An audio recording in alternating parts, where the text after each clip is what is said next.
वही जो हमारे बड़ों का वो वास्ता था, मेरे वालिद ने दादा के साथ दिया, उसी हिसाब से मैं इधर आया हूँ।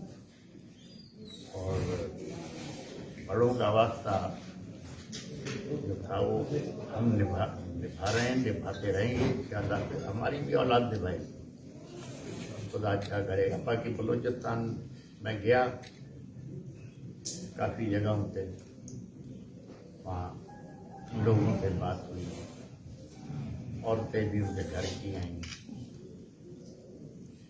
अपने दुख दर्द सुना रही थी। और जहाँ भी गया मुझे अफसोस हुआ बलूचिस्तान का हाल देख के।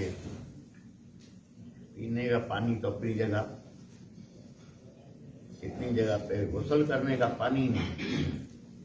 जहाँ पे गुस्ल करने का पानी नहीं हो वहाँ इंसान क्या बात करे, कोई बात ही नहीं कर सकता। हमारा खुदा रहम करे हर एक पे, मुल्क पे भी, बलूचिस्तान पे भी, खुदा अच्छा करे। मुझे कोई मज़ा नहीं आया, सारा घूम के आया। और पहले चीफ मिनिस्टर बने, शायद उनका तवज्जो कम रहा, जिसकी वजह से मज़ीद पीछे हो गया बलूचिस्तान। बलूचिस्तान को फंड तो मिलते रहे, काफ़ी मिले, फिर कहाँ गए, किस तरफ गए, किसी को कुछ नहीं पता। लेकिन जो लोगों से मैंने बात सुनी है कि जो भी हुकूमत में आया, चीफ मिनिस्टर बना, और जब वापस गया तो अरबपति खरबपति होके गया, वो पैसा या आवाम को नहीं। ये मैंने देखा था और ये सुना है। अब बाकी खुदा बेहतर जानता है कि हकीकत क्या है। सर, ये सुनने में आ रहा है कि आपकी क़यादत में मुल्क में कोई बड़ा सियासी अलायंस बनने जा रहा है। क्या बनने जा रहा है? बड़ा सियासी अलायंस आपकी क़यादत में।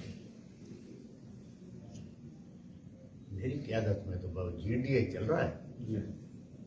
और मेरे ख्याल पाकिस्तान की तारीख में कोई पहला ही अलायंस है जो इतने लंबे अरसे चला है। और GDA में भी जो फैसले होते हैं मेरी मर्जी के नहीं होते, सब GDA वाले बैठ के करते हैं। और ज़्यादा तो कोई पिछले महीने हवा से तो मैं न अखबार देखी है और न टेलीफोन देखा है। जहाँ भी जा रहे थे वहाँ सिग्नल भी नहीं देते उनके। तो फिलहाल अलायंस हमारा GDA जब तक चलता है चलेगा। अगर हमें किसी ने काबिल समझा कि हम उनके किसी काम आ सकते हैं और नेशनल इंटरेस्ट में काम आ सकते हैं, उससे मैं इनकार नहीं। जहाँ तक नेशनल इंटरेस्ट है वो हमारे लिए भी होना चाहिए, आपके लिए भी होना चाहिए, उससे मैं इनकार नहीं। अच्छा सर, आप ये फरमाएं कि मुल्क की मौजूदा सूरत की सियासत पर आप किस नजर से देखते हैं। दूसरा ये फरमाएं सर, इमरान खान और मौलाना साहब का इत्तेहाद होने जा रहा है, मौजूदा हुकूमत पर क्या असर होगा?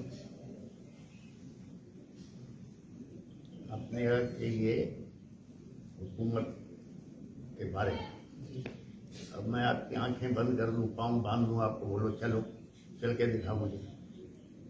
इस हुकूमत को वही याद है, आंखें भी बंद है, पाँव बंद है। जब आंख बंद है, पाँव बंद है, तो हाथ से क्या करूं? बाकी अगर नून लीग का पीपल्स पार्टी का अलायंस हो सकता है, कुछ भी हो सकता है। यही शहबाज शरीफ से कहते थे जरदारी को मैं फलानी जगह टांगूंगा, माल रोड पे घसीटूंगा, उसका पेट फाड़ूंगा। इलेक्शन के बाद 10:30 बजे यू टर्न लेकर इन लोगों ने हाथ में डाल दिया, तो न किसी ने किसी को घसीटा न कुछ हुआ। इमरान खान की सर रिहाई कब तक मुतवक्का है? इमरान खान की रिहाई कब तक मुतवक्का है? और इनका क्या मुस्तकबिल देखते हैं इमरान खान का? मुस्तकबिल तो मेरे भाई रब के हाथ में।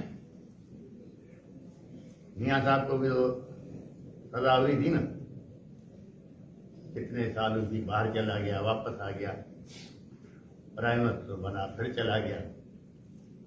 तो पाकिस्तान में कुछ नहीं हो सकता। आपको अपने मुस्तकबिल का नहीं पता, मुझे अपने मुस्तकबिल का नहीं पता। ये मेरे रब के हाथ में। मुस्तकबिल बनाने वाली कोई और है। और दूसरी चीज, अगर आप पाकिस्तान की तारीख 75 साल की उठाओ, जब से पाकिस्तान बना है, कौन से दिन फेयर इलेक्शन हुआ? कभी नहीं हुआ, कोई कभी नहीं हुआ। एक फेयर इलेक्शन हुआ था 70 में, उसको भी कबूल नहीं किया गया तो मुल्क टूट गया। तो पिछले 2-3 इलेक्शन तो आप लोगों के सामने, लेकिन इस इलेक्शन में तो हर चीज के रिकॉर्ड तोड़ दिए।